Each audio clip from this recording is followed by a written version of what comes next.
Mister Bachchan ने फिर जिस तरह से किया, हम्म, तो पर्सनल रीजन आप उनके छोड़ दीजिए, लेकिन जब वो टेलीविजन पे आए, हम्म, उन्होंने उसी कॉन्फिडेंस के साथ आए एक और और इतिहास। मतलब उन्होंने पूरा टेलीविजन का चेहरा बदल दिया। ये राइटर के लिए एक आयरनी भी है, विडंबना भी है, हम्म, क्योंकि जब वो बहुत अच्छा लिखता है तो हम्म, वो राइटर सब खत्म हो जाता है, एक होस्ट जिंदा हो जाता है। ओहो, अगर हाँ, आप मुबसन शेखर साहब देखें तो आप सारे लोग, आप अभी भी यही बोलेंगे कि शेखर सुमन बहुत अच्छा करते थे, हाँ, बट उनको ये नहीं मालूम होगा लोगों को कि कम से कम वहाँ 8 राइटर थे जो जो दिन रात जो कंटेंट देते थे। कंटेंट देते थे। जब मुझे इस तरह का बोला गया कि बास्टर्ड लैंग्वेज हम्म, लिखो, तो मैंने उस समय मन में जरूर सोचा था कि जिस दिन कभी एक आध बार मौका मिला तो इस बास्टर्ड लैंग्वेज को मैं जरूर बदल के तो रहूंगा।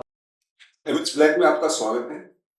ये जो नई सीरीज हम लोगों ने शुरू किया है, ये बहुत ही डिफरेंट एक सीरीज होने वाला है, क्योंकि इसके अंदर फिल्म मेकिंग के उन लोगों को इनवाइट कर रहे हैं हम लोग, जिनके बारे में बहुत कम बातें होती है, लेकिन उनका योगदान फिल्म मेकिंग में उतना ही है जितना कि एक्टर्स का होता है, डायरेक्टर्स का होता है, क्योंकि बिना उनके भी फिल्म बन नहीं सकती है। जैसे कि एक पेंटिंग में जो फिगर है, जो फेस है, उसके अलावा जो कलर, जो कैनवास, जो सोच, इन सब की जितनी जरूरत है उतनी फिल्म मेकिंग में जो टेक्नीशियंस का जो टीम है, वो अपनी अपनी तरह से अपनी कंट्रीब्यूशन देती है। मतलब फिल्म बनती है, एक फिल्म बनने में, एक सीरीज बनने में 200 से 300 लोगों का कंट्रीब्यूशन होता है। इस सीरीज में हम लोग इंडस्ट्री के टॉप 10 टेक्नीशियंस को इनवाइट कर रहे हैं, और इसी सिलसिले के अंतर्गत आज जो हमारे साथ पर्सनैलिटी बैठे हुए हैं, he is a writer. TV पे सरताज है, खासकर नॉन फिक्शन राइटिंग में इनका बहुत बड़ा योगदान है। तो आइए मिलते हैं आर.डी. तेलंग साहब से, जो कि कौन बनेगा करोड़पति केबीसी के राइटर हैं। तो स्वागत है सर। तो सबसे पहले शुरू करते हैं सर कि ये जो आपका जो प्रोग्राम था केबीसी कौन बनेगा करोड़पति, इसके बारे में बहुत क्यूरियोसिटी रहती है लोगों के अंदर, क्योंकि इतना हिट प्रोग्राम है, इतने लोग देखते हैं, इसकी इतनी बड़ी ऑडियंस है। तो उसके बारे में कुछ बातें करते हैं, फिर हम लोग जी, आगे इसके बारे में जाएंगे। तो आपका एसोसिएशन केबीसी से क्या है?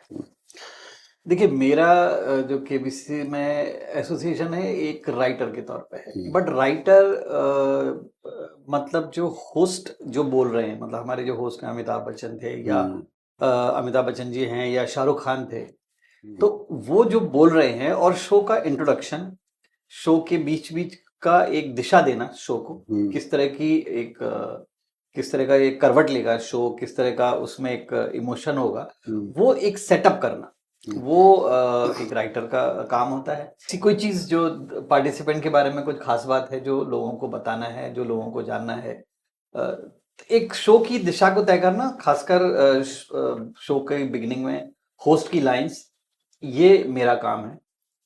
कुछ अच्छे से मैसेज के साथ शुरू करना जो लोगों को पसंद आए। बाकी एक बार जो शो शुरू हो जाता है, जहाँ पे पार्टिसिपेंट आमने सामने होते हैं, जहाँ पे ऐसा लगता है कि खेल शुरू हो गया है, वहाँ पे मेरा कोई उसमें कंट्रीब्यूशन बहुत ज़्यादा नहीं होता है, बिकॉज एक बार जो खेल शुरू हो गया तो फिर स्पॉन्टेनियस होता है। जो सामने वाले ने क्या जवाब दिया, बच्चन साहब उसका रिएक्शन देंगे, सवाल जवाब के ऊपर रहता है। तो बेसिकली ये मेरी उसमें भूमिका है। तो बीच बीच में भी बच्चन साहब काफी जो लोगों हैं उनसे बातचीत करते हैं, और बहुत अलग तरह की कभी कभी पर्सनल बातें करते हैं, या कोई एक्सपीरियंस अपनी बताते हैं, या उनकी एक्सपीरियंस लेते हैं। तो उन सब में भी आपकी इन्वॉल्वमेंट रहती है? देखिए जैसा कि अभी आपने इंट्रोडक्शन में बोला था कि एक शो को बनाने में, एक नॉन फिक्शन शो को बनाने में 200 से 300 आदमी का एक ओवरऑल एक ये होता है, एक कंट्रीब्यूशन होता है। तो उसमें जो टीम है, टीम बहुत बड़ा इसमें रोल प्ले करती है। हर कंटेस्टेंट की एक पूरी प्रोफाइलिंग होती है, उसमें वो क्या उसने किया है, क्या उसने उसके संघर्ष रहे हैं, क्या उसका एजुकेशन बैकग्राउंड है, क्या उसके एम्बिशन है, ये सारी एक प्रोफाइलिंग हो जाती है। सारे कंटेस्टेंट, अगर 10 कंटेस्टेंट आ रहे हैं, भले जिसमें 2 हॉट सीट पे आए, लेकिन 10 के 10 का पूरा एक प्रोफाइलिंग बन जाती है। उनके पूरे बैकग्राउंड, उनसे बातचीत, भले वो आसाम में हो, भले वो चेन्नई में हो, भले वो किसी गांव में हो, पूरी टीम बना 10 के 10 वीडियो तैयार होते हैं। तो जिस तरह से प्रोफाइलिंग हो जाती है, तो हमारे पास एक एक बेसिक ग्राउंड वर्क तैयार हो जाता है। उसमें अगर हमको लगता है कि इसकी संघर्ष बहुत अच्छा है, इसका इस कंटेस्टेंट का, और इस संघर्ष को हाईलाइट हमको करना चाहिए, तो वो हम लोग फिर उन बच्चन साहब को ये चीज फीड करते हैं, अगर वो कंटेस्टेंट हॉट सीट पे आता है। तो इस तरह से उस फीड में उस इंफॉर्मेशन से क्या एपिसोड को एक दिशा देनी है, क्या एक नया आयाम देना है, वो उसके लिए मेरे वहां पे रोल होता है। बट जो बेसिक ग्राउंड वर्क है वो पूरा टीम तैयार करती है। तो केबीसी के दौरान आप शूट पे ही रहते हैं पूरी तरह? जी, रहना पड़ता है क्योंकि बड़ा शो है, कुछ भी कहीं पे भी जरूरत पड़ जाती है तो। अच्छा, केबीसी के बारे में हम लोग कुछ और बातें करेंगे। जी एक तो आपका जो जुड़ाव है केबीसी से, वो बिगनिंग से पहले सीजन से ही है, जी ठीक है। तो आपके पहले मतलब केबीसी से शुरुआत कैसे कैसे शुरुआत हुआ केबीसी का? इतना बड़ा शो हुआ है ये, आपके पहले अगर कोई बात हुई हो और उसके बाद कैसे आप जुड़े? देखिए, केबीसी से मेरे जुड़ाव का जहाँ तक सवाल है, शुरुआत तो मैं मुहसन शेखस उस समय लिख रहा था, तो टेलीविजन में मैं आ चुका था, करीब 98-99 के करीब में आ चुका था। और 2000 में केबीसी शुरू हुआ था, 99 के एंड में इसकी प्लानिंग चल रही थी।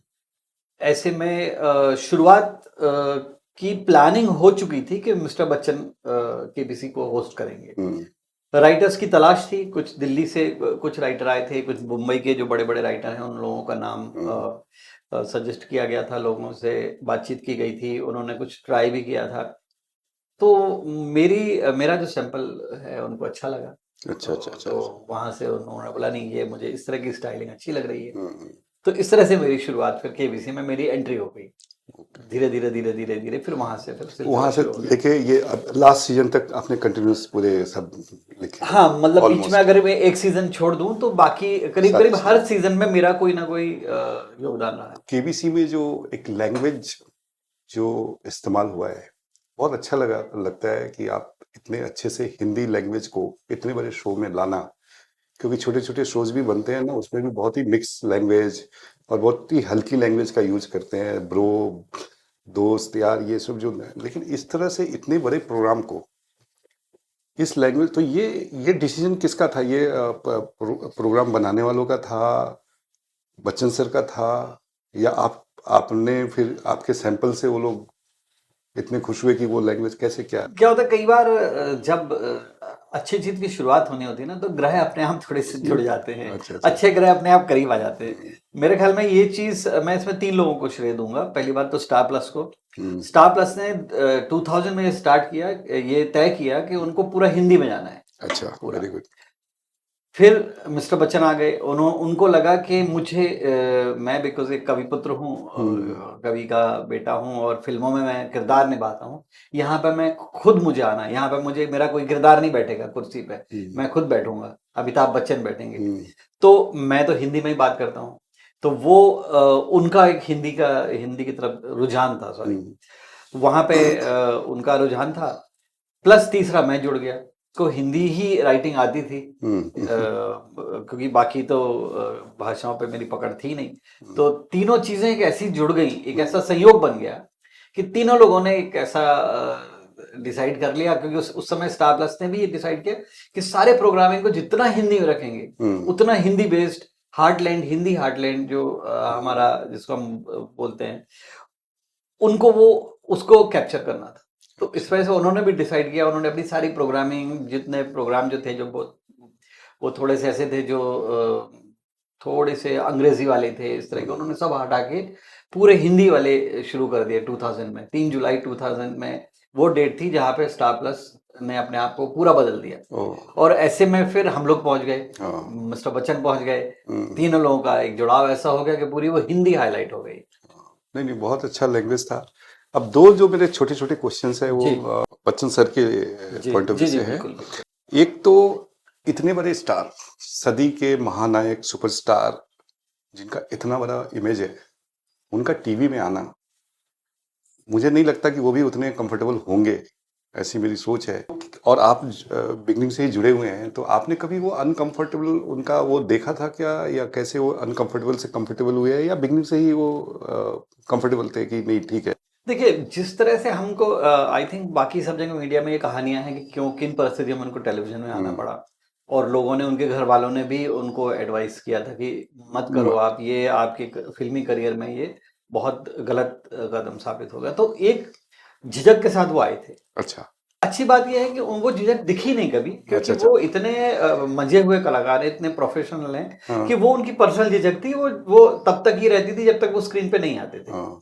लेकिन जब वो तैयार होके आए थे, हम्म। और उनकी जहां तक मुझे मिस्टर बच्चन का इतने दिनों से जो अनुभव है वो ये है कि वो जिस काम में भी हाथ डालते हैं उस काम में परफेक्ट होके काम अच्छा। करते हैं। तो जब वो आए थे तो उनको ये मालूम था कि किन परिस्थितियों में आए हैं, लेकिन वो तैयारी के साथ आए थे कि मैं इसमें आना है तो इसमें भी मुझे वही इतनी सी भी कमी नहीं रखना है, अच्छा। मुझे वही परफेक्शन लाना है, वही माहौल लाना है। हम्म। और जैसा कि उन्होंने अपने इंटरव्यू में भी बोला था कि वो लोग पहले लंदन गए थे, जो इस शो का who wants to be a millionaire के शूट पे गए थे। उन्होंने वहां पे देखा कि किस तरह से वो कंडक्ट होता है, और उन्होंने जब ये बात की कि मुझे भी ऐसा ही अगर माहौल मिलता है इंडिया में, जो कि उस समय इंडिया में ऐसा माहौल नहीं था, कोई भी प्रोडक्शन इतना पैसा खर्च करने को तैयार नहीं था, इतना प्रोफेशनल होने को तैयार नहीं था।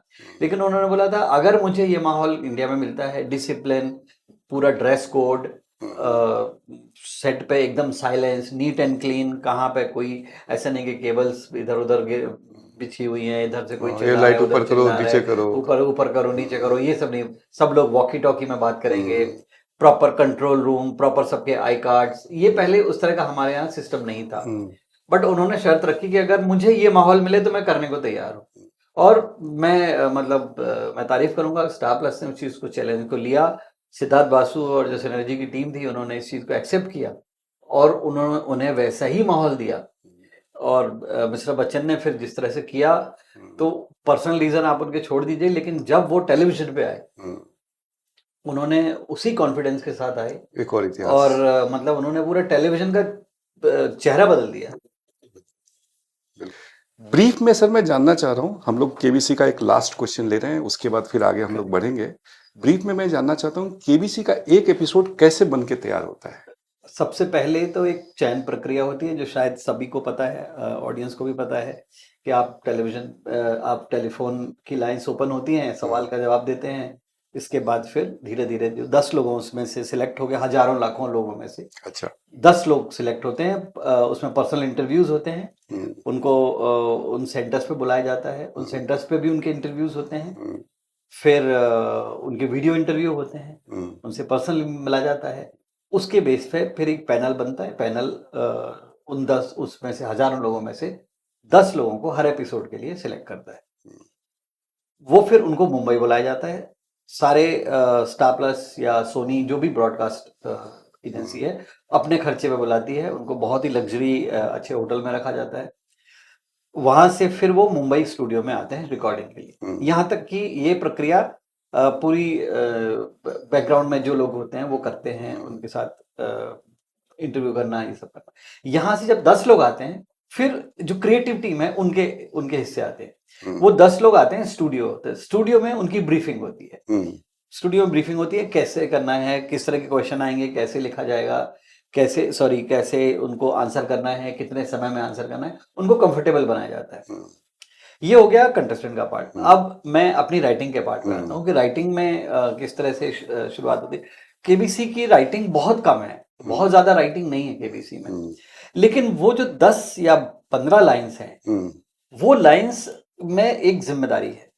जिम्मेदारी इसलिए है कि पहली बात तो आपके पास एक होस्ट, जिस स्तर के होस्ट हैं उनसे आप कोई छोटा मोटा या कोई हल्की चीज नहीं बोल सकते हैं।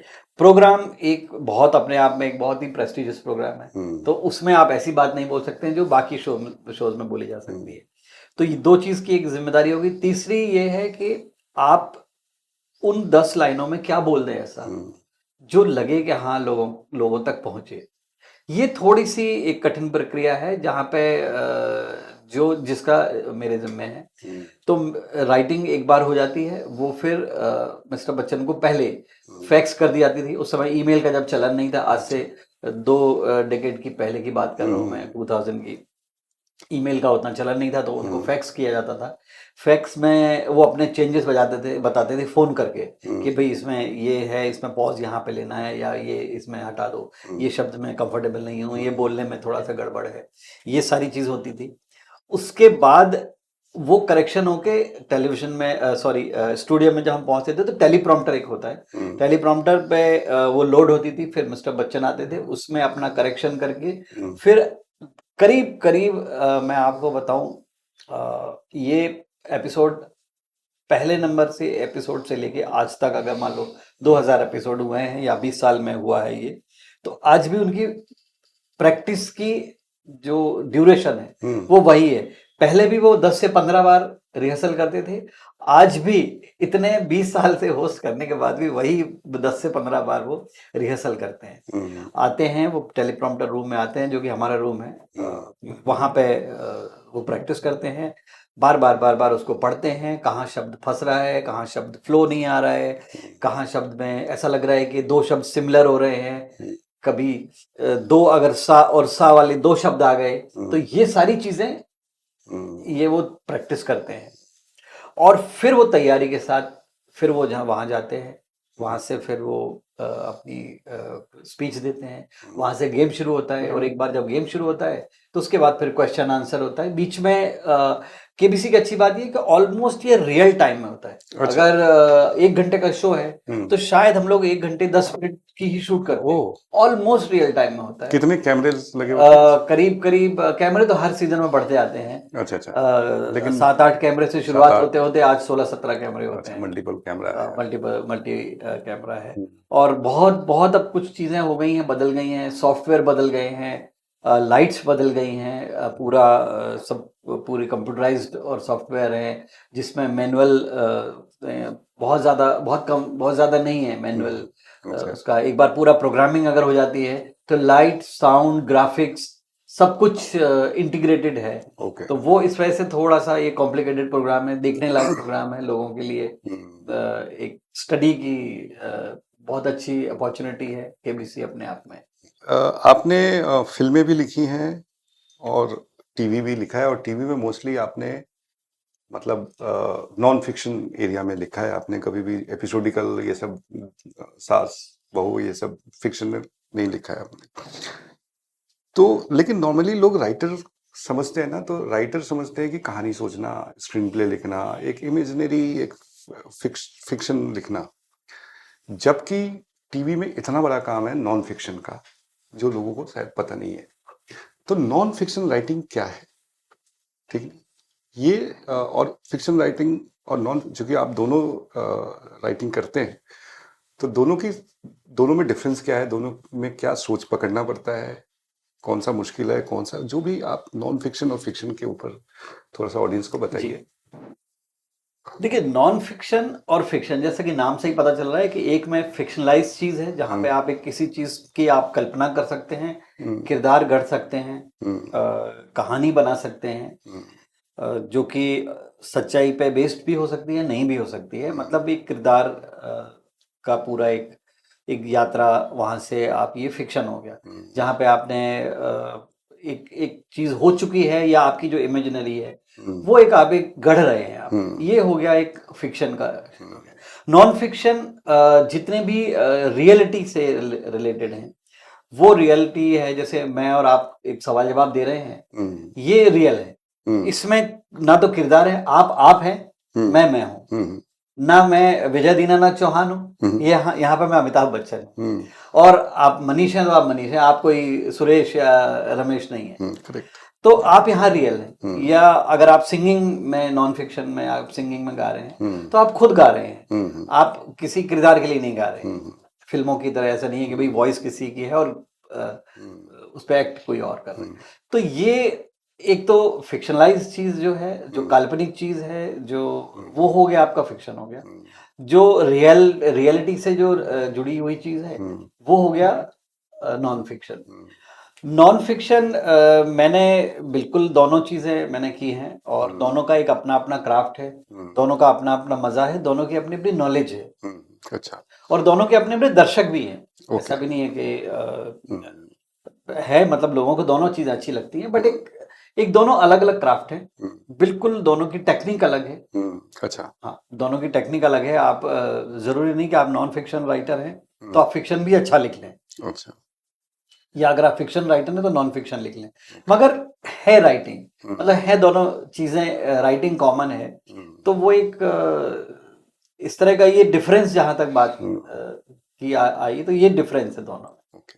जैसे कि कॉमेडी के जो स्टैंड अप शोज होते हैं तो उसमें हाँ। जो भी वो लोग कॉमेडी के स्किट्स करते हैं जी तो वो भी लिखा जाता होगा जैसे। बिल्कुल बिल्कुल लिखा जाता है। देखिए लिखने का जहां तक सवाल है, मुझे कई बार फिल्म इंडस्ट्री के लोग भी बोलते हैं कि यार नॉन फिक्शन में क्या लिखना है? क्या लिखना है, हाँ, इसमें तो केबीसी है, उसमें क्या है, सवाल जवाब है, हाँ। आते हैं लोग, आते हैं वो सवाल जवाब पूछना शुरू कर देते हैं, या अबू हसन शेखर उस समय था, आते हैं वो तो जो भी है शेखर सुमन जी अपने मन से बोलते होंगे, पॉलिटिकल जोक्स हैं वो तो मन से बोलते होंगे, तो ये इंडस्ट्री के लोग भी बोलते हैं। बट मैं ये मानता हूँ और मैं बताना चाहता हूँ लोगों को कि आप एक फिक्शन और केबीसी छोड़ दीजिए, 1-1.5 घंटे के शो है, आप एक 30 सेकंड की एक एड फिल्म देखते हैं, उसमें भी जो राइटिंग होती है वो इतनी कठिन राइटिंग होती है कि आप 30 सेकंड में एक प्रोडक्ट के बारे में आपको बोलना है, तो उसमें भी आपको बहुत तगड़ी और बहुत कोई तगड़ा राइटर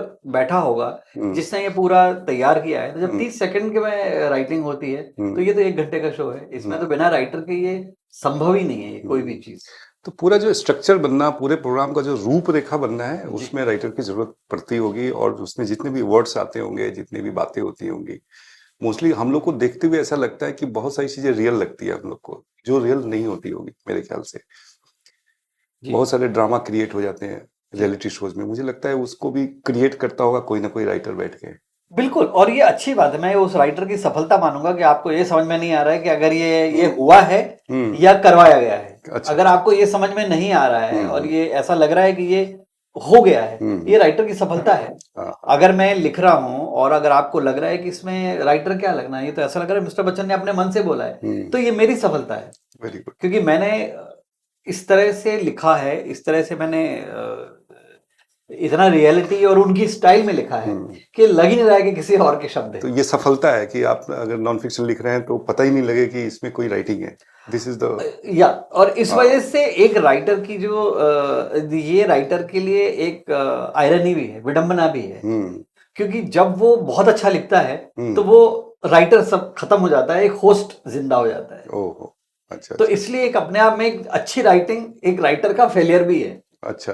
क्योंकि इसमें राइटर गुम हो जाता है। हाँ। अगर आप मुबसन शेखर साहब देखें तो आप सारे लोग, आप अभी भी यही बोलेंगे कि शेखर सुमन बहुत अच्छा करते थे, बट उनको ये नहीं मालूम होगा लोगों को कि कम से कम वहां 8 राइटर थे जो दिन रात जो कंटेंट देते थे और वो उतना अच्छा लिखते थे, उस स्टाइल में लिखते थे कि ऐसा लगता था शेखर सुमन अपने मन से बोल रहे हैं। और अगर उसी तरह से मिस्टर बच्चन आके अगर कुछ केबीसी में कुछ अच्छी चीज बात बोल रहे हैं शुरुआत में कि अरे मुझे कल ये याद आया, कल मैंने एक ऐसी बात पढ़ी, तो वो जिस अंदाज से बोल रहे हैं उनकी बहुत सफलता है कि बहुत ऐसा लग रहा है कि जैसे उन्होंने कुछ याद नहीं किया, उन्होंने कुछ कोई लाइंस नहीं पढ़ रहे हैं वो। लेकिन अगर आपको लग रहा है कि अरे यार इसमें तो उन्होंने खुद अपने आप से बोला है, ये बहुत अच्छी बात है, मतलब एक राइटर के लिए बहुत अच्छी बात है। लोग बात कर रहे थे नॉन फिक्शन राइटिंग के बारे में और उसका करियर के बारे में, उसमें रिक्वायरमेंट्स क्या है उसके बारे में? देखिए रिक्वायरमेंट्स तो ये है कि आपको लिखना आना चाहिए, सबसे बड़ी बात। अच्छा। सबसे बड़ी रिक्वायरमेंट तो ये है कि आपको लिखना आना चाहिए, आपको ऑब्जर्व करना आना चाहिए। अच्छा। आप जितना ज्यादा आप अच्छे से आप दुनिया को, आसपास के माहौल को आप ऑब्जर्व कर लेंगे ना, आपको राइटिंग में उतनी अच्छी समझ हो जाएगी। ये ओवरऑल एक राइटिंग के बारे में बता रहा हूँ। नॉन फिक्शन के लिए सबसे बड़ी बात है कि नॉन फिक्शन को ये समझना कि आपकी ऑडियंस क्या है, आपकी ऑडियंस और आपका होस्ट, ये आपके लिए बहुत समझना जरूरी है कि अगर आप अमिताभ बच्चन के लिए लिख रहे हैं तो आप खुद अमिताभ बच्चन हो जाइए लिखते समय। अच्छा। आप बैठ के आप ये समझिए, आप जब आप टेबल पे लिख रहे हैं तो आप ये समझिए कि मैं खुद अमिताभ बच्चन हूँ, ये मेरी भाषा है, ये मैं ऐसे मैं डिलीवर करूंगा, तो ये इस पे मैं वजन दूंगा, ये वहां तक पहुंचेगी बात। ये आप सबसे पहली बात रिक्वायरमेंट कि आप होस्ट को समझ लीजिए, क्योंकि आपको होस्ट के लिए ही लिखना है, भले कोई भी होस्ट हो।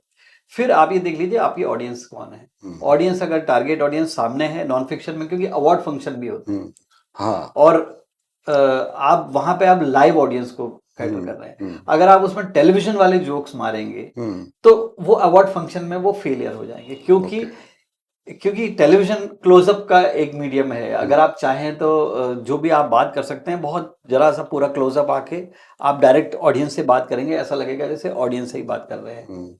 यहाँ पे आपके सामने हजारों सिर्फ सिर दिख रहे हैं, तो आपको ऐसी बात बोलना है। वहां पे जो लाइव अवार्ड फंक्शन की जो राइटिंग है वो नॉर्मल नॉन फिक्शन राइटिंग से अलग है, जो अलग KBC है। राइटिंग। तो ये इन चीजों का थोड़ा सा ख्याल रखना है कि आपकी ऑडियंस कौन है, आप लाइव कर रहे हैं या आप एक शो में कर रहे हैं, तो शो का थोड़ा सा फॉर्मेट अलग हो जाता है। प्लस आपको जितनी छोटे शब्दों में, कम शब्दों में अपनी बात बोल सके। मैं हमेशा लोगों से यही बोलता हूँ कि अगर आपको अच्छी राइटिंग करना है तो आपके शब्द भारी नहीं होना चाहिए, आपकी थॉट भारी होना चाहिए। थॉट भारी होना चाहिए। हल्के शब्दों में भारी बात बोलिए आप, अच्छा। भारी शब्दों में हल्की बात मत बोलिए। ओहो, हल्के शब्दों में हल्के शब्दों में भारी बात बोलिए आप, भारी बात में हल्की, भारी शब्दों में हल्की बात मत बोलिए। ये बहुत बड़ी बात आप बता रहे हैं। अच्छा, तो ये मतलब एक ही लाइन में आप बहुत कुछ कह रहे हैं और बहुत सारी चीजों को कवर कर रहे हैं। क्योंकि यही इससे ये मूल मंत्र है अच्छा अच्छा। कि अगर आप हल्की बात बोलेंगे और भारी भरकम शब्द बोलेंगे तो इम्प्रेसिव लगेगा, वो इम्प्रेसिव लगेगा कि यार कुछ अच्छी बात बोली है, लेकिन क्या बोली है समझ में नहीं आएगा, बुकिश लगेगा वो। हाँ, रियल बुकिश लगेगा। लेकिन अगर आप भारी बात बोलेंगे, जो कि KBC में मेरी हमेशा यही कोशिश रहती है, और शायद KBC की राइटिंग की शायद जो भी तारीफ हुई है वो इसी वजह से मुझे लगता है कि उसमें बहुत बड़ा योगदान है कि हम बहुत हल्के शब्दों में ऐसी ऐसी बातें बोल जाते हैं, लोगों को लगता है हाँ यार ये तो मैंने सोचा ही नहीं था, ये बहुत अच्छी बात बोली गई है। तो इस तरह से वो वर्क करती है वो चीज। अच्छा, ये जो फिक्शन राइटिंग है, जो फिल्में जो लिखते हैं, स्क्रीन प्ले लिखते हैं, डायलॉग और ये लिखते हैं आप, तो आपका उसमें भी एक्सपीरियंस है। इसमें एक बड़ा अलग सा क्वेश्चन पूछ रहा हूँ मैं कि जो नॉन फिक्शन राइटिंग है, क्या वो भी उतना पेमेंट राइटर के लिए लाती है जितना कि फिक्शन राइटिंग ला सकती है? एक अगर करियर के पॉइंट ऑफ व्यू से किसी को अपना डिसाइड करना है जिंदगी, उसके पॉइंट ऑफ व्यू से पूछूं तो पेमेंट के मामले में ठीक है वो? देखिए, अगर मैं ट्रेड सीक्रेट बताऊं तो फिक्शन राइटिंग और नॉन फिक्शन राइटिंग का पेमेंट फिक्शन राइटिंग से कम 3 गुना ज्यादा होता है। अच्छा, ऐसा उल्टा है? उल्टा है, ओह, 3 गुना ज्यादा होता है कि अगर वहां पे आप जो लिख रहे हैं और जो यहाँ पे मैं जो लिख रहे हैं और जो टाइम दे रहे हैं, हाँ, उसके हिसाब से उसका पेमेंट बहुत कम है बजाय नॉन फिक्शन के। अच्छा। नॉन फिक्शन का राइटर एक साल में जितना पैसा कमा लेता है उतने आप 5 फिल्में भी करके आप नहीं कमा सकते। लेकिन अगर मैं नाम की और शेल्फ लाइफ की बात करूं तो फिक्शन राइटर का नाम हमेशा ज्यादा दिनों तक, ज्यादा लंबे समय तक टिका रहेगा बजाय नॉन फिक्शन। क्योंकि नॉन फिक्शन का एक चीज आती है, एक एपिसोड हुआ, खत्म हुआ, उसका कुछ वो अखबार की तरह है और नाम भी कहीं हाईलाइट नहीं होता, बिकॉज सारा उसमें होस्ट बेस्ड होता है। उसमें जो भी है सामने होस्ट का चेहरा है, उसमें कैरेक्टर नहीं है कोई। तो इसमें पैसों के मामले में नॉन फिक्शन बहुत आगे है। अच्छा, बहुत आगे। ये एक अच्छा एक इंफॉर्मेशन जी आप लोगों को मिल रहा है जो भी राइटर बनना चाह रहे हैं। ऐसा नहीं है कि आप सिर्फ कहानियां सोचे और स्क्रीन प्ले लिखना चाहे। अगर आप अपना करियर नॉन फिक्शन में बनाना चाहते हैं, टीवी के लिए रियलिटी शोज को लिखना चाह रहे हैं, बहुत अच्छा, वो भी एक मौका है। आज के डेट में अगर आप इंडस्ट्री में नॉन फिक्शन राइटर देखें तो नॉन फिक्शन राइटर बड़ी बड़ी जो फिल्म स्टार्स वाली जो लोग पहले एक टाइम पे जो सक्सेसफुल फिल्म स्टार्स जो गाड़ियों में घूमते थे, उन गाड़ियों में वो घूम रहे हैं। अच्छा। बड़े बड़े पॉश बिल्डिंगों में, टावर्स में उनके फ्लैट्स हैं। नाम उतना नहीं है लेकिन पैसा बहुत अच्छा है। और नॉन फिक्शन राइटिंग अपने आप में एक बहुत स्ट्रॉन्ग करियर है और इसमें आपको ज्यादा टाइम भी नहीं देना है। एक जो भी आपका एक कम समय के लिए है, उस समय बहुत हेक्टिक होता है, लेकिन आपका एक बस थोड़ा सा आपने मेहनत करी और आउट। मतलब इसमें बहुत ज्यादा आपको वो एक draft, second draft, third draft नहीं है, आपको 2-2 साल तक राइटिंग बहुत ज्यादा लेयरिंग से नहीं गुजरना पड़ता है। अच्छा अच्छा। अब मैं ये जानना चाह रहा हूँ कि आप कैसे, मतलब इस इंडस्ट्री में आने के पहले आपकी क्या तैयारी थी? क्या आप इस इंडस्ट्री में आना चाहते थे? आप कहाँ के हैं? देखिए, तैयारी का तो कुछ नहीं था, तैयारी तो बहुत ज़्यादा नहीं थी। मैं मध्य प्रदेश का हूँ, टीकमगढ़ एक जगह है, छोटी सी छोटा सा एक शहर है, वहाँ से मैं बिलोंग करता हूँ। वहीं पे मेरी शुरुआत पढ़ाई हुई, फिर उसके बाद फिर एक और ट्राइबल एरिया है, वहाँ मेरे फादर पोस्टेड थे। मंडला डिस्ट्रिक्ट एक है, वहाँ पे वहाँ के इंटीरियर गांव में हम लोग, मेरी शुरुआत की पढ़ाई। अच्छा। हाँ बिल्कुल वहाँ हुई, जहाँ पे उस समय जैसे अब इस समय थोड़ा सा बोलना बड़ा ऐसा लगता है कि ऐसा लगता है ग्लोरीफाइड स्ट्रगल हो जाता है, बट जिन गांव में मैं पला बड़ा हूँ, शुरुआत की पढ़ाई हुई है, उसमें ना तो सड़कें थी ना लाइट, तो खैर बहुत बहुत दूर की बात है। थिएटर था कि नहीं वहाँ पे? थिएटर, सड़कें ही नहीं है, लाइट ही नहीं है, तो थिएटर ही कहाँ होगा? मतलब सड़क नहीं है तो आपको छोटे छोटे घोड़ों पे और उस पे अरे आपको आना जाना अच्छा होता अच्छा है। अच्छा मतलब अच्छा हाँ अच्छा। कोई ओह, मतलब हमको मेन रोड तक आने के लिए 12 किलोमीटर ओहो। हमको कच्ची पगडंडी से चलना पड़ता था। तो इस तरह से शुरुआत हुई। वहाँ पे मेरी शुरुआत की शिक्षा दीक्षा, प्राइमरी शिक्षा, फिर वहाँ से और थोड़े से दूसरे गांव में बढ़ते फिर कॉलेज में मैंने टीकमगढ़ से किया, जो कि डिस्ट्रिक्ट लेवल का था। तो वहाँ पे मेरी पढ़ाई हुई। तो फॉर्मल ट्रेनिंग किसी चीज की तो बिल्कुल नहीं हुई। अच्छा। और पढ़ाई भी ऐसी नहीं हुई जो इंडस्ट्री में काम आए। ओके। जो यहाँ पे जिसके बारे में राइटिंग में मुझे काम किया, या मैंने एमए कोई लिटरेचर से किया हो, ऐसा कुछ नहीं है। फिर शुरुआत हुई और उसके बाद फिर मुंबई मेरा आना संयोग हो गया। मुंबई आना कोई ऐसी ये कौन सा साल था? ये था 91 दिसंबर। 91? हाँ ओके। 91 दिसंबर में मैं मुंबई अच्छा, आया था। ओके। और मैं बहुत पर्सनल काम से आया था, किसी को छोड़ने के लिए मुंबई आया था। तो जब मैं यहाँ पे आया तो तब ऐसा कुछ इरादा नहीं था कि मैं रुकूंगा या इंडस्ट्री में काम करूंगा। तो जब मैं आया यहाँ पे तो मेरा वापसी का टिकट भी था। अच्छा। मेरे यहाँ ओके। कि भाई जो काम था वो 6 दिन का काम था, उसके बाद मेरी वापसी का टिकट था। बट टीकमगढ़ में भी मैं वो कुछ खास काम कर नहीं रहा था। प्राइमरी स्कूल में, प्राइवेट स्कूल में 300-400 रुपए की नौकरी कर रहा था। अच्छा। तो वो भी ठीक था, बट ऐसा लगा कि जब मुंबई आके ऐसा लगा कि यहाँ पे इतने सारे लोगों का जब भाग्य अच्छा। change होता है। समंदर देखा आपने पहली बार? तो मैंने पहली बार मैंने बहुत सी चीजें पहली बार अच्छा, देखी। बहुत सारी चीजें पहली हाँ, बार देखी। समंदर तो खैर अपने आप में एक मेस्मराइजिंग चीज थी। और उसके बाद फिर जब मैं यहाँ पे देखा, यहाँ पे मैंने इस शहर को देखा, अच्छा। इतने लोग देखे, इतना ट्रैफिक देखा, इतनी गाड़ियां देखी, सब कुछ वो नया था। वो अनुभव एक आप समझ सकते हैं कि आप एक छोटे से एक शहर से आया हुआ आदमी, जिसकी परवरिश ऐसी जगह हुई है, जिस गांव की हमारी टोटल जनसंख्या, मैं जिस गांव में सबसे पहली बार जब मैं गया था, जहाँ पे मेरी शिक्षा दीक्षा हुई, उस गांव की जनसंख्या थी 40 लोग। हाँ 40 लोग थे टोटल। ठीक है, वो भी दूर दूर गांव में, यहाँ पे एक बस में बैठे होते हैं। फिर उसके बाद जब मैं एक बड़े शहर में आया, उस गांव से थोड़ा बड़े गांव में आया, उस गांव में 100 जनसंख्या थी। तो हमको लगा जैसे कोई बड़ी जगह आ गए 100 वाले में। तो वहां से फिर जब अचानक देखा कि इतने सारे लोग, तो वो शहर ने मुझे बहुत बहुत प्रभावित किया। अच्छा। और मुझे ऐसा लगा कि इस शहर में जब इतने सारे लोगों का हो रहा है, तो मेरा कुछ क्यों नहीं हो सकता है। लेकिन फिल्म इंडस्ट्री को लेके ही सोच रहे थे आप? नहीं, फिल्म इंडस्ट्री मुझे मालूम भी नहीं था, मुझे किसी चीज का कुछ आइडिया ही नहीं था मुझे। अच्छा। तो मुझे लगा कि शहर में अच्छा शहर है, बट अच्छा शहर होने से कुछ तो होता नहीं है।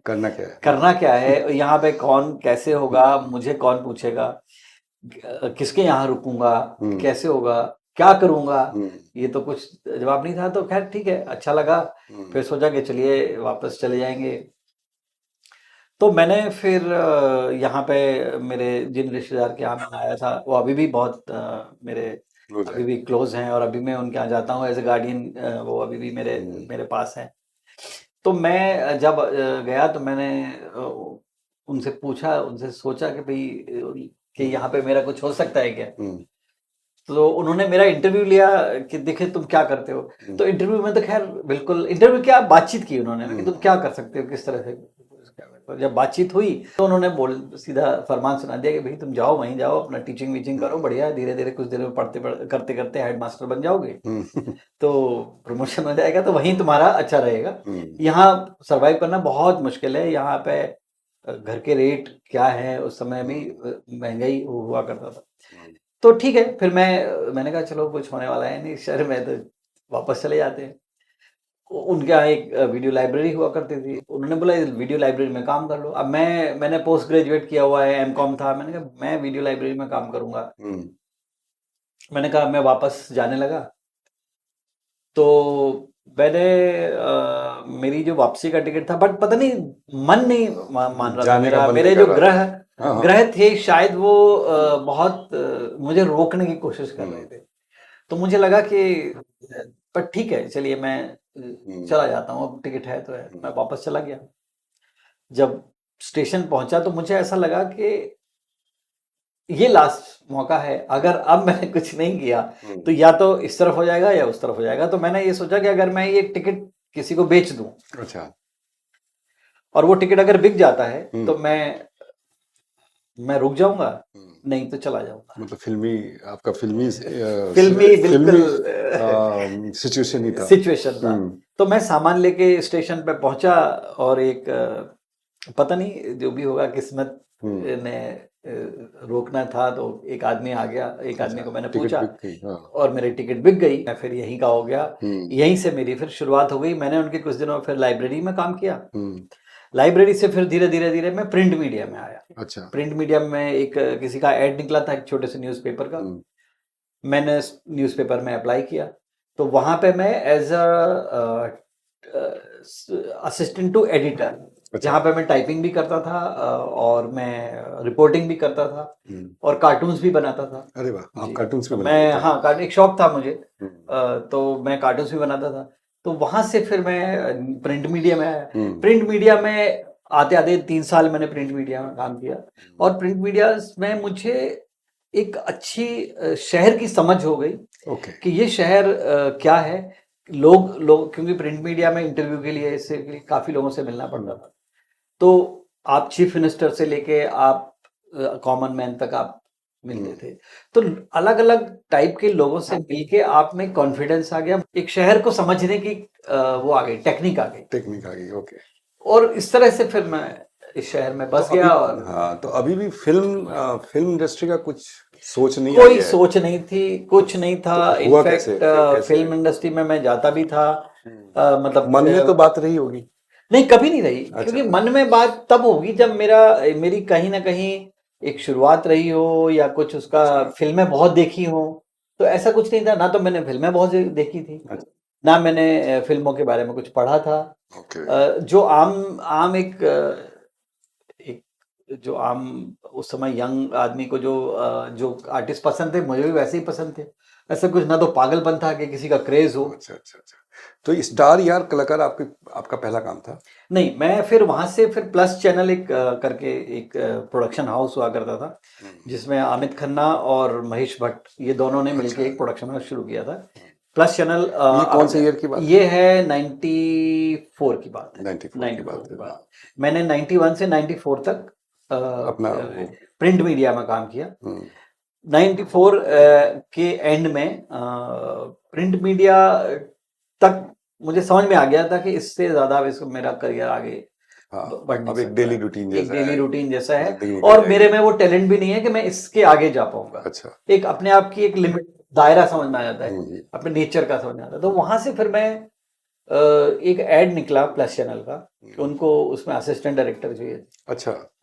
तो मैंने वो अप्लाई कर दिया, उसका अप्लाई किया, तो वहां से कॉल आया, वहां मेरा इंटरव्यू हुआ, और वहां पे मैं मेरा सेलेक्ट हो गया। अच्छा। तो इस तरह से मेरी इलेक्ट्रॉनिक मीडिया में प्लस चैनल के थ्रू मेरी शुरुआत हुई। जो प्लस चैनल उस समय अपने आप में 2 ही प्रोडक्शन हाउस हुआ करते थे, यूटीवी और प्लस चैनल। प्राइवेट चैनल शुरुआत हो गई थी। मतलब सोनी शायद आ चुका था, और जी टीवी भी आ चुका था, इसके स्टार बाद प्लस आ चुका स्टार था। प्लस आ चुका था, हाँ आ उस समय आ चुका था, लेकिन ये सब ये बिल्कुल बिगनिंग बिगनिंग में थे। हाँ, तो ये दूरदर्शन अभी भी चल रहा है चल रहा था। ओके। तो मैं उस समय प्लस चैनल में आया, जो कि दूरदर्शन के लिए चित्रहार, मिर्च मसाला, अच्छा। संगीत सितारे, ये सारे शो बड़ा बनाता था। प्रोडक्शन हाउस था हाँ बहुत बड़ा प्रोडक्शन होता। Plus channel. अगर आज आप इंडस्ट्री में जो देख रहे हैं लोग, उसमें से 90% लोग प्लस चैनल के होंगे या यूटीवी के हैं। अच्छा, यूटीवी भी तभी था। तब था ओके। वो यूटीवी, लेकिन उस समय बिजनेस के शोज बना, अच्छा, बिजनेस की प्रोग्राम बनाता था और इस तरह की शो, और ये एंटरटेनमेंट बनाते थे। मिर्च मसाला, स्वाभिमान, जिसमें ये आशुतोष राणा, मिलिंद सोमन और मनोज वाजपेयी, ये लोग सारे उस पे से निकले हुए हैं। बाद में फिर धीरे धीरे धीरे धीरे धीरे बहुत सारे बालाजी और ऐसे बाद बालाजी में आए। हुए, फिर बालाजी की सब। शुरुआत हुई, फिर मनीष गोस्वामी और सिद्धांत सिनेविजन, ये बहुत सारी चीजें, सिनेविस्टा, ये बहुत सारे उस समय, फिर बाद में धीरे धीरे धीरे प्रोग्राम शुरू हुए। बट ये दो मेजर प्लेयर ये दो थे, अच्छा, प्लस चैनल प्लस चैनल और महेश। तो प्लस चैनल में आप एज ए एडी थे। तो एडी में मैंने करीब 2-3 साल वहां पे, 2 साल मैंने वहां पे काम किया। तो वहाँ पे कितने पैसे मिलते होंगे आपको उस समय प्लस चैनल बहुत अच्छा, पेमेंट बहुत करता बढ़िया। उस समय मुझे 10,000 रुपए मिलते थे महीने के? महीने के। उस समय 95 के बाद। हाँ। तो वो मतलब अच्छा था, और बोनस वगैरह हमें अच्छा मिलता था, और रोज खाना मिलता था। 10,000 उस समय मिलना बहुत अच्छी बहुत बात है। अच्छी बात ये सिर्फ एडी के लिए? एडी के लिए था। अच्छा। और बाकी लोगों का तो और हायर सैलरी थी। प्लस अच्छा। चैनल बहुत अच्छा, अपने आप में बहुत एडवांस समझ गया। वो था। अमित यानी खन्ना की हाँ। जो विजन था हाँ, उस समय 95 में, मुझे याद है हम लोगों को ईमेल की ट्रेनिंग मिलती थी। हम लोग हमको समझ में नहीं आता था कि ईमेल होता क्या है, हम अच्छा। क्यों ट्रेनिंग दे रहे हैं, ये हमें क्या काम है हमें। हाँ। वो बोलते थे कि ईमेल तुम लोग सीखो, कैसे कंपोज करते हैं, कैसे भेजते हैं, इंटरनेट कैसे कनेक्ट करते हैं। उस समय हम लोग को 94 में ईमेल की ट्रेनिंग देते थे। एडवांस थे वो लोग, एडवांस थे। जब फैक्स की और इसकी जमाना था ना, तब ईमेल की बहुत एडवांस था। तो फिर एज एन एडी फिर आपको फिर राइटिंग बनने का कैसे? तो राइटिंग का शायद कहीं ना कहीं एक कहीं ना कहीं एक वो जर्म्स थे। अच्छा। हाँ, क्योंकि प्रिंट मीडिया में मैं रह चुका था, तो अपने कॉलम्स वगैरह लिखता था, रिपोर्टिंग की जो पूरी जो देखा है वो मैं लिखता था। अगर मैच कोई कवर किया है तो मैच के बारे में पूरा लिखता था, अगर फिल्म कोई देखी है तो फिल्म के बारे में लिखता। तो शायद ये चीज मुझे राइटिंग की एक समझ थी शायद। तो इस वजह से फिर मैंने कहा राइटिंग मुझे शुरुआत करता हूँ। तो राइटिंग की शुरुआत में मैंने थोड़ा स्ट्रगल किया, क्योंकि शुरुआत में काम नहीं मिला। बट फिर मुझे बड़ा प्रोग्राम मिला, स्टार यार का लगा। अच्छा। As a writer Farida Jalal जी थी उसमें, और अच्छा प्रोग्राम था। हाँ, एक स्टार, एक यार, एक कलाकार, दो ग्रुप होते थे। 2 ग्रुप होते थे। हाँ। एक उसमें कोई स्टार होता था, उसके साथ पार्टिसिपेंट्स होते थे, और एक होस्ट होता था, और उसमें बढ़िया म्यूजिकल शो था, अच्छा था। तो मैंने शेखर सुमन के साथ काम किया, मैंने अमिताभ बच्चन के साथ काम किया। सोनू निगम जब होस्ट बने, तो सोनू निगम के लिए मैंने लिखा एज ए होस्ट। फिर मैंने मोहनीश बहल के लिए लिखा, बहुत अच्छे होस्ट हैं। फिर मैंने बहुत सारे लोगों के लिए लिखा। मैंने मलाइका अरोरा के लिए लिखा। अच्छा। वो भी होस्ट थी एक शो का, मैंने पूरी सीरीज की उनके साथ। अच्छा। तो अच्छा लगा, सब सारे टैलेंटेड लोग। तो ये जो मूवर्स एंड शेखर की बात करते हैं, उसमें मिक्स लैंग्वेज नहीं था क्या? हिंदी इंग्लिश मिक्स ऐसा था, या हिंदी था उसमें? नहीं, उसमें हिंदी ही था। बिकॉज हाँ, उसमें बिकॉज जोक्स जो होते थे, जहाँ अंग्रेजी की जरूरत होती थी वो इंग्लिश होते थे। इंग्लिश वो भी 1-2 वर्ड्स होते थे, बट मोस्टली हिंदी में ही शो था। अच्छा, हिंदी में शो था। Because movers and shakers Sony शुरू से ही मेरे ख्याल में थोड़ा सा मिक्स रहा है, बहुत ज्यादा अंग्रेजियत तो उसमें नहीं थी। अच्छा। हाँ, सोनी में। मतलब आपने रियलिटी शो से शुरुआत की, तो क्या आपके लिखने के पहले ऑलरेडी रियलिटी शोज बनते थे, या रियलिटी शोज की शुरुआत भी तभी हुई? नहीं, रियलिटी शोज तो पहले से ही थे। अच्छा। जैसे सारेगामा, अंताक्षरी, ये बहुत अच्छे शोज चल रहे थे उस वक्त। अच्छा, ऑलरेडी चल रहे थे। ये 2 शो जी टीवी पे चल रहे थे। उसके बाद फिर लेकिन बहुत सारे बहुत ज्यादा क्विज कॉन्टेस्ट, ये सब चलते थे, मतलब क्विज शोज भी चलते थे। अच्छा। फिर इसके बाद बहुत बड़े फिर साजिद खान के कुछ शोज आते थे उस समय। तो ये सारे शोज थे, बट उसमें मेरे ख्याल में वो कहीं ना कहीं वो एमटीवी और चैनल बी टाइप के शोज ज्यादा इंग्लिश होते थे, मीडियम इंग्लिश वाले इंग्लिश ज्यादा वाले थे, शोज ज्यादा थे। हाँ, हाँ, वो बहुत ज्यादा थे। Okay but okay. Reality shows तो शुरू से थे, हम्म, शुरू से थे। अच्छा अच्छा अच्छा। नहीं, शुरू से मतलब टीवी की शुरुआत भी तभी थी, प्राइवेट चैनल्स की हाँ, शुरुआत थी तभी। तभी तो डीडी पे भी मेरे ख्याल में सिद्धार्थ बासु का ही आता था, क्विज टाइम आता था। तो आपने जितने होस्ट के साथ काम किया, आप किसको कुछ जैसे अमित जी के साथ काम किया आपने, और शेखर सुमन वो भी है, तो आपको क्या लगता है कि अलग अलग होस्ट के साथ लिखने में क्या थोड़ा एक्सपीरियंस अगर आप शेयर करें कि जी। उन लोगों के बारे में? हाँ, देखिए, अलग अलग होस्ट का बहुत अच्छा आपने सबके साथ, मोनीश बहल का नाम लिया। हाँ, बहुत अच्छा सबके साथ एक्सपीरियंस रहा। अगर मैं सबको अलग अलग डिस्क्राइब करूं तो मिस्टर बच्चन को तो कई बार डिस्क्राइब कर चुका हूं कि वो एक ऐसे होस्ट हैं, सबसे बड़ी बात कि उनका डेडिकेशन, उनका समर्पण, उनकी भाषा पे पकड़, उनको स्क्रिप्ट को समझने का अंदाज, वो तो खैर अलग ही लेवल का है। फिर शाहरुख खान बहुत मैं ये मान के मैं बता सकता हूँ आपको कि शाहरुख खान बहुत ही शार्प होस्ट हैं। अच्छा। शाहरुख खान उतनी ज्यादा स्क्रिप्ट पे मेहनत नहीं करते, लेकिन शाहरुख खान में ये शायद पता नहीं क्या गुण है कि वो 2 बार स्क्रिप्ट पढ़ेंगे और 2 बार स्क्रिप्ट में सिर्फ अपनी लाइन्स तो वो याद करते ही हैं, सामने वाले के, अगर मान लीजिए कोई अवार्ड फंक्शन है जिसमें 2 होस्ट है, सामने वाले की भी वो लाइन्स याद कर लेते हैं कि ये कहाँ पे क्या बोलेगा, वहां पे मेरा रिएक्शन क्या होगा। ओहो, ये उनकी मतलब फोटोग्राफिक मेमोरी है या क्या है, कमाल। मतलब ये मैंने आज तक ऐसा किसी शो में, किसी होस्ट में ये गुण नहीं देखा। तो शाहरुख खान साहब के लिए आपने टीवी पे भी लिखा और अवार्ड शोज भी अवार्ड शोज भी मैंने, इवेंट्स भी मैंने बहुत किए इवेंट्स उनके भी साथ। बहुत लिखे उनके। अच्छा। तो वो एक बहुत अपने आप में एक जबरदस्त होस्ट हैं। शेखर सुमन अगेन अपने आप में एक मतलब वही उनमें वही बात है जो अमिताभ बच्चन में बात है। अच्छा। उनकी स्क्रीन प्रेजेंस, उनकी भाषा पे पकड़, उनका हिंदी और अंग्रेजी दोनों पे एक समान रूप से जो पकड़ है, वो शेखर सुमन में बहुत है। चार्मिंग, किस वर्ड पे कितना स्ट्रेस देना है, ये सारी चीजें उनको समझ में। ये तीनों जो होस्ट मैंने बताए हैं, इन सब में ये चीज गुण है। अमिताभ बच्चन जी में, शाहरुख खान में, फिर इसके बाद शेखर सुमन में। चौथे मोहनीश बैल का मैंने नाम लिया। मोहनीश बैल ने को पता नहीं लोगों ने क्यों ज्यादा होस्टिंग नहीं दी है। उनमें भी वो चार्म और वो करिश्मा है जो एक अच्छे होस्ट में होता है। मुझे बहुत अच्छे लगते हैं। उनमें वो प्रेजेंस है, स्क्रीन प्रेजेंस है, ऑरा है। और उनकी भी वही खास बात है, भाषा पे पकड़ उनकी बहुत अच्छी है, उनका भी वही समर्पण वैसा ही है। बहुत अच्छे होस्ट हैं। अच्छा, ओके। सोनू निगम में, अपने आप में सोनू निगम का सेंस ऑफ ह्यूमर बहुत अच्छा है। अच्छा। और उनकी म्यूजिकल चीज बहुत अच्छी है। सेंस ऑफ ह्यूमर अच्छा है। सेंस ऑफ ह्यूमर बहुत अच्छा है। वो सोनू निगम बहुत बढ़िया, अगर कभी करना चाहे तो स्टैंड अप कॉमेडी बहुत अच्छी कर सकते हैं। अच्छा। मैंने उनके साथ स्टैंड अप कॉमेडी तो नहीं किया, मैंने म्यूजिकल शो किया, लेकिन बहुत बहुत जबरदस्त है उनका। अच्छा, स्टैंड अप कॉमेडी भी लिखी है आपने? स्टैंड अप कॉमेडी भी लिखी। Stand up comedy Shekhar Suman की वही थी, शेखर सुमन की है ग्रेट इंडियन कॉमेडी शो। अच्छा अच्छा। फिर इसमें कपिल शर्मा जी थे?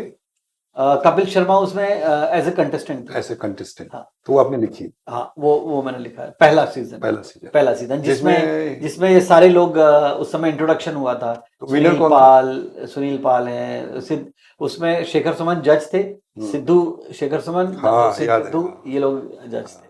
और कपिल शर्मा जी का बाल नहीं थे। हाँ, और उसी के बाद आज इनका इतना अच्छा शो चल आज वो बहुत बड़े। अब एक क्वेश्चन मेरा थोड़ा सा अलग सा क्वेश्चन है। जी। और बहुत जरूरी क्वेश्चन है ये। आप खुद ही बोल रहे हैं कि आपकी इंग्लिश पे उतनी पकड़ नहीं थी जब आप आए थे, तो इस तरह से हिंदी बेल्ट से आके तो क्या आपको एक एक्स्ट्रा स्ट्रगल करना पड़ा? क्योंकि एक अजीब सी स्ट्रगल हो जाती है उन लोगों की जो मुंबई से बाहर से आते हैं। मैं जिस दौर में आया था टेलीविजन में, तो जैसा कि आपने सही बताया कि मैं जिस बैकग्राउंड से आया था, जिस तरह से मेरी परवरिश हुई थी, उसमें तो बिल्कुल बॉम्बे के हिसाब से मैं एक बार तो पहले ही रिजेक्ट हो चुका था कि मैं मुंबई हो चुका है। हाँ। भाई यहाँ के मतलब बिल्कुल उसके हिसाब से तो मैं बिल्कुल रिजेक्टेड था। लेकिन जब मैं आया तो उस समय डेफिनेटली एक अलग माहौल था उस समय, बिकॉज चैनल भी, एमटीवी, ये इस तरह के शोज और चैनल बहुत इस समय पॉपुलर थे। लोगों उस समय होस्ट भी यही चाहते थे कि इस तरह की हमको लैंग्वेज मिले। जो कि मुझे बताया गया था, कई लोग जो उस समय जिनके लिए लिखा मैंने, तो बोलते थे कि उस समय ये बास्टर्ड लैंग्वेज, उसको बोलते थे कि बास्टर्ड लैंग्वेज, इनका एक टर्म यूज करते थे कि बास्टर्ड लैंग्वेज में लिखो। अब वो बास्टर्ड लैंग्वेज तो खैर लैंग्वेज तो लैंग्वेज ही होती है। मैंने पहली बार सुना था कि बास्टर्ड लैंग्वेज भी ऐसी कोई भाषा होती है। क्या होता था उसमें? अंग्रेजी है या हिंदी है या क्या है? तो मुझे तो वो बोला गया था कि लिखो। मैंने एक दो बार अपना शुरुआत में, बिकॉज काम चाहिए, तो बास्टर्ड लैंग्वेज लिखने की कोशिश भी की। ओके। लेकिन समझ में आ गया कि आप नहीं लिख सकते। तो जब ये इस तरह की लैंग्वेज की जब बात हो रही थी, तो मुझे ऐसा लगता था, मैं अपने आप को थोड़ा सा मिसफिट पाता था। अच्छा, आप हाँ, पाते थे मिसफिट? बिल्कुल मिसफिट पाता था। मुझे लगता था कि राइटिंग में शायद मेरा बहुत ज्यादा कुछ इसमें होने वाला नहीं, क्योंकि अंग्रेजियत बहुत ज्यादा थी। और वो मैंने कोशिश भी की वैसे लिखने की, इंग्लिश टाइप की, बट वो बात नहीं आ पाती थी, वो क्योंकि वो मेरी राइटिंग नहीं थी, वो मेरे अंदर से निकली हुई राइटिंग नहीं थी। बहुत वो डिस्कनेक्ट सा एक होता था। तो वो एक कोशिश थी। तो मैं जब मुझे इस तरह का बोला गया कि बास्टर्ड लैंग्वेज लिखो, तो मैंने उस समय मन में जरूर सोचा था कि जिस दिन कभी एक आध बार मौका मिला, तो इस बास्टर्ड लैंग्वेज को मैं जरूर बदल के तो रहूंगा, मतलब बदलूंगा तो मैं। बड़े कई बार बोलते हैं ना कि आप अच्छे दिल से कोई चीज मांगो तो ये हो जाता है। उस समय केबीसी हो गया, और केबीसी में मुझे एक ऐसा शो मिल गया, एक ऐसा होस्ट मिल गया, जहां पे वो जो बोल दे वो एक स्टाइल बन जाती है। और वहां पे जब यो ब्रो और दोस्त और होस्ट वाली लैंग्वेज में मैं सीधा आया, आदर आदाब अभिनंदन आभार, मतलब एकदम शुद्ध हिंदी में आया, तो लोगों को अच्छा लगा। और बाद में मैंने देखा कि जो बड़े बड़े जो बास्टर्ड लैंग्वेज वाले होस्ट थे, वो भी या जो इंग्लिश वाले थे, वो भी अब आदर आदाब करने लगे हैं।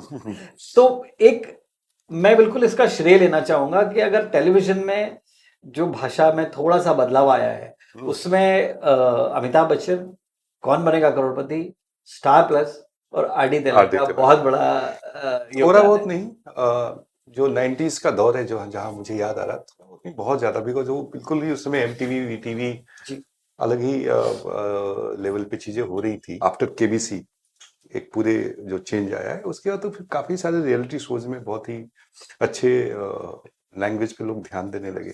अब आपको कभी लगता है कि हिंदी भाषी होने के कारण, अब तो नहीं लगता होगा, अब तो आपको अंग्रेजी वाले को दिक्कत होती होगी है?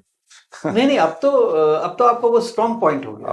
अब उसके लिए आपको बुलाया जाता है। अच्छा, कि ये आपकी तरह की भाषा है, ये आपकी तरह का शो है, इस तरह का उसके लिए बुलाया जाता है।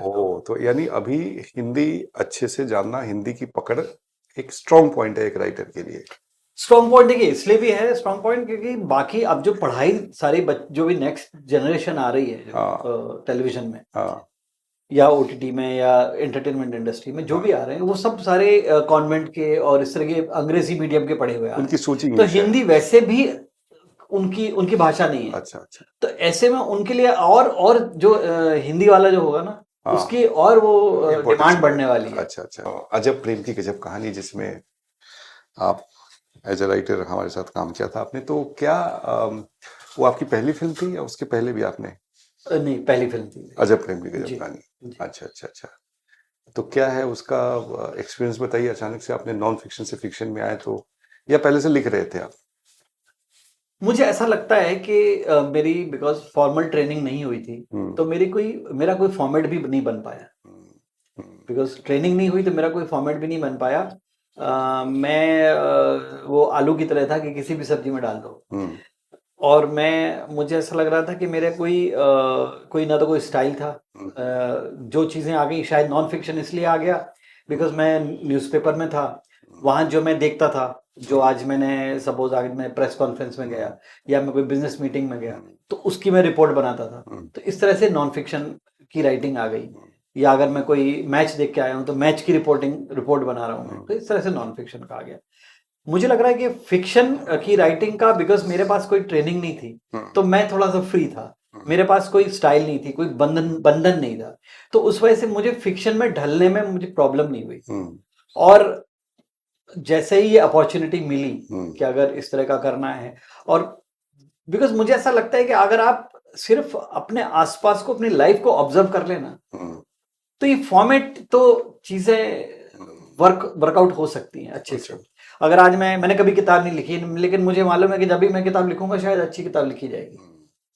तो फॉर्मेट उतना इंपॉर्टेंट नहीं होता है, जहां पे अगर आप बेसिक राइटिंग का अगर आप डीएनए समझ लें, और राइटिंग का बेसिक डीएनए आपको समझ में आएगा जिंदगी को ऑब्जर्व करने। आप यहाँ पे 5 लोग बैठे हुए हैं, अगर मैं सबको ऑब्जर्व करता हूँ अभी, तो ये मुझे राइटिंग में काम में आता है। अच्छा। तो मेरे ख्याल में इसलिए शायद मैंने वो फिक्शन का जब मुझे मौका मिला, अजब प्रेम की गजब कहानी में, तो मुझे वो जो किरदार थे वो कहीं ना कहीं मुझे ऐसा लगा कि अरे ये तो कहीं होगा, ये मेरा कभी दोस्त रहा होगा, ये कभी कोई और रहा होगा। तो कहीं ना कहीं वो किरदार जाने पहचाने से लगने लगे।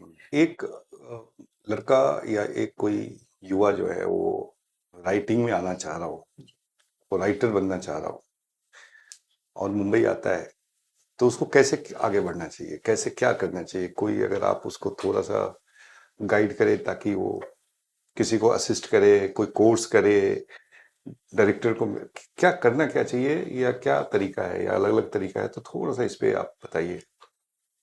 देखिए, राइटिंग के लिए सबसे अच्छी बात है, राइटिंग के लिए मैं जो बोलूँगा कि मैं अपने आप को अगर मैं रेट करूँ, तो मैं सारे देश के जितने भी युवा हैं उन सबसे यही कहना चाहूँगा कि अगर मैं कर सकता हूँ तो इस देश का कोई भी युवा कर सकता है। इसलिए नहीं कि मैं अपने आप को डिमीन कर रहा हूँ या अपने आप को मैं नीचे रख रहा हूँ, इसलिए मैं ये बोल रहा हूँ कि आज इतनी क्वालिफिकेशन तो हर लड़के में है, हर आदमी में है, कि वो इतना मिनिमम तो अचीव कर ही सकता है। अच्छा। अगर आज के डेट में वो कुछ भी ट्रेनिंग नहीं ले, लेकिन उसके आसपास की जो हमारी जो अपब्रिंगिंग ऐसी होती है, जो मिट्टी की जो एक पहचान होती है ना, उससे इतना ज्यादा आप में अपने आप भरा होता है कि आप जितनी सक्सेस मुझे मिली है उतनी सक्सेस तो आपको मिल ही सकती है अगर आप अपने आप को ढंग से काम के प्रति अगर आप ईमानदार रहे। अच्छा, अगर आप काम के प्रति ईमानदार काम के प्रति ईमानदार को थोड़ा एक्सप्लेन कीजिए। मैं एक्सप्लेन करता हूं। देखिए, कौन बनेगा करोड़पति की जब शुरुआत हुई, जब मुझे बुलाया गया, तो शुरुआत हुई तो मुझे लगा कि ये अगर मैं लिख रहा हूं तो ये तो कोई भी लिख सकता है, जिसकी भाषा अच्छी है। ऐसा तो नहीं कि मेरी ही भाषा अच्छी हो, किसी की भी भाषा अच्छी हो सकती है, और जिसकी भाषा अच्छी है वो लिख सकती है। लेकिन एज ए राइटर मेरा क्या कॉन्ट्रीब्यूशन है उस शो में?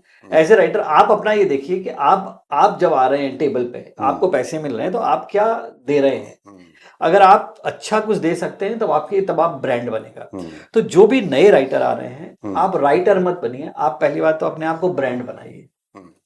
तो अगर जो परिभाषा जो आपने पूछी है, मैं ये बोल रहा हूँ कि आपका कंट्रीब्यूशन आप जब तक तय करेंगे, अब जैसे एक नॉन फिक्शन में एक राइटिंग क्या हो सकती है, बट मैंने कोशिश की कि किस चीजों को हाईलाइट करें। जैसे मान लीजिए, अगर मैंने कंप्यूटर जी है, मान लो कंप्यूटर जी है या घड़ी है। अच्छा, ये सब टर्म्स आपने निकाले थे। टर्म्स अगर निकाले हैं, तो अगर मैं ये बोलता है, अगर ये टाइमर देखिए, आपका टाइमर शुरू होता है अब, लेकिन मुझे लगा कि अगर इसको कोई मैं एक पर्सोनिफिकेशन कर दूं, इसको एक मानवीकरण कर दूं इसका, तो अपने आप में एक चीज जिंदा हो जाएगी। अगर मैं स्टेबल लैंप ये रखा हुआ है या आपके बगल में लाइट दे रहा है, अगर मैं इसको श्री प्रकाश जी बोल दूं कि श्री प्रकाश जी बहुत अच्छा आज प्रकाश दे रहे हैं, तो अचानक आप में एक उसमें एक जिंदगी आ जाती है। तो ये आपकी सोच है, ये सोच है, ये कंट्रीब्यूशन है, ये राइटर का कंट्रीब्यूशन है। मैं सबसे ये बोलता हूँ कि आप देखिए कि आप सिर्फ लिखिए मत। लिखने के लिए आप लिखेंगे, आपको पैसा मिलेगा, सब खुश हो जाएंगे, लेकिन क्या यहाँ पे आपकी जिम्मेदारी खत्म हो जाती है? नहीं, आपकी जिम्मेदारी इससे आगे है, एक राइटर की जिम्मेदारी इससे आगे है कि आप इससे आगे क्या दे रहे हैं, आप कंट्रीब्यूशन आपका क्या है। तो सबसे पहली बात आप ये तय करिए कि आप मुझे जिस जगह पे भी जाना है, मुझे अपना 100 से क्या 120% देना है। पहली बात तो ये है जो आपकी सफलता की मैं बता रहा हूँ। दूसरी बात है कि आप अपने आप को इतना परफेक्ट बना के सिर्फ राइटर मत बनाइए, अपने आप को ब्रांड बनाइए। जहां पे लगे, क्योंकि राइटर बहुत सारे हैं, राइटर तो बहुत सारे मिल जाएंगे, बिल्कुल। लेकिन ब्रांडेड राइटर बहुत कम मिलेंगे। उसमें आरडी तिलक कम बनते हैं। हाँ नहीं, तो मैं हाँ नहीं जो बोल भी रहा है, कि आर्टिकल हाँ रैंक कम बनते हैं, बिल्कुल कम बट मैं बोलूंगा मतलब हाँ। आपको एक बनाना है, एक अपना ब्रांड बनाना है। जब तक आप ब्रांड नहीं बनाएंगे ना, हम्म, तब तक आप सैकड़ों प्रोड्यूसर होंगे, सैकड़ों राइटर होंगे, सैकड़ों आर्टिस्ट होंगे, बट अमिताभ बच्चन, शाहरुख खान अगर बनना है तो शाहरुख खान से भी बहुत ज्यादा टैलेंटेड लोग होंगे, अमिताभ बच्चन से भी बहुत ज्यादा टैलेंटेड लोग होंगे, उनकी जैसी आवाज बहुत अच्छी होगी लोगों की, उनका अंदाज बहुत सारे लोगों में होगा, बट अमिताभ आज एक अपने आप में एक ब्रांड है। बस वही ब्रांड बनने की कोशिश करिए। और जो आप मैं ये नहीं बोलूंगा कि आप ये ट्रेनिंग लीजिए, वो ट्रेनिंग लीजिए, ये आपकी एडिशनल है।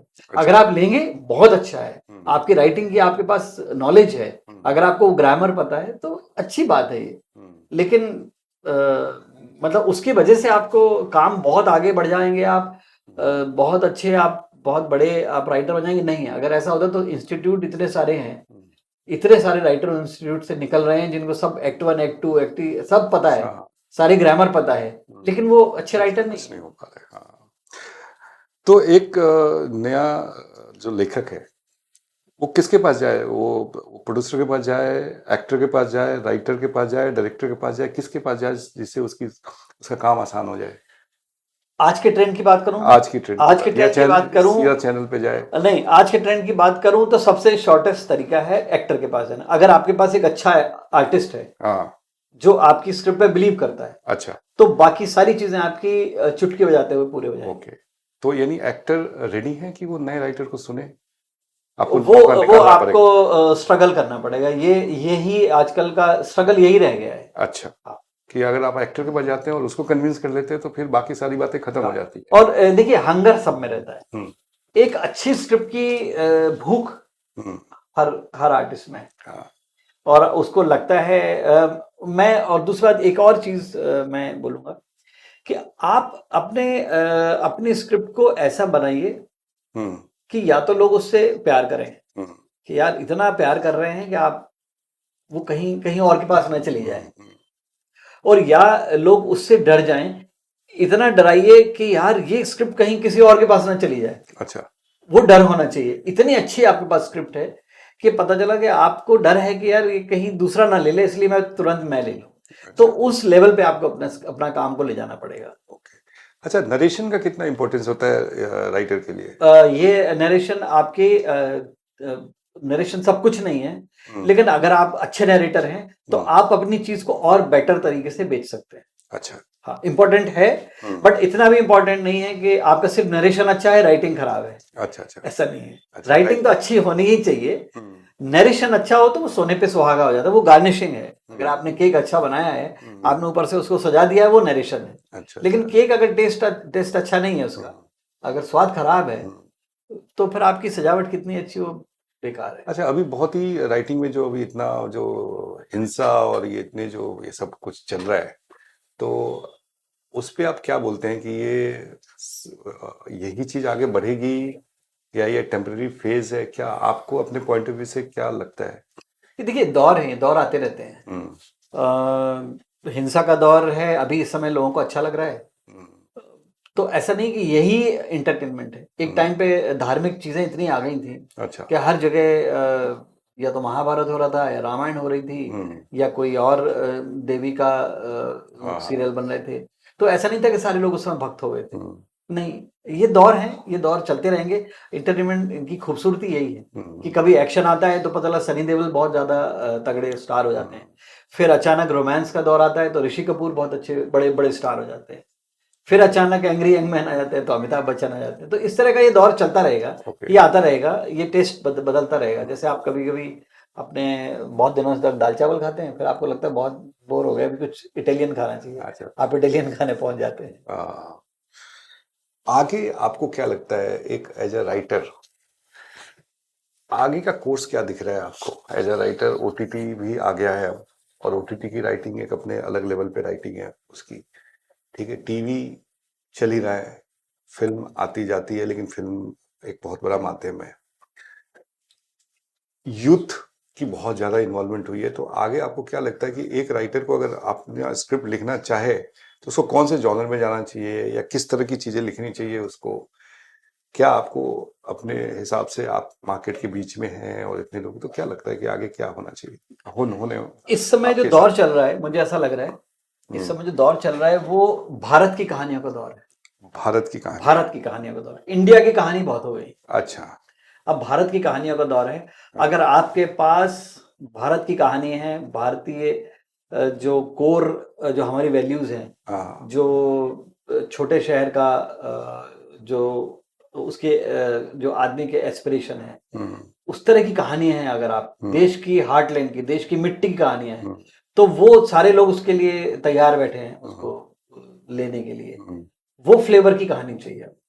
हाँ, एक जो नए भारत की कहानी जिसको बोलते हैं, वो उनका एक दौर चल रहा है कि किस तरह से हमारे गांव की जो जिंदगी है, गांव का मतलब, मेरा मतलब है कि विलेज की मतलब फिल्में नहीं है, मतलब मैं ये नहीं बोल रहा हूँ कि आप एकदम गांव की खेती किसानी की फिल्में लेके आए, नहीं।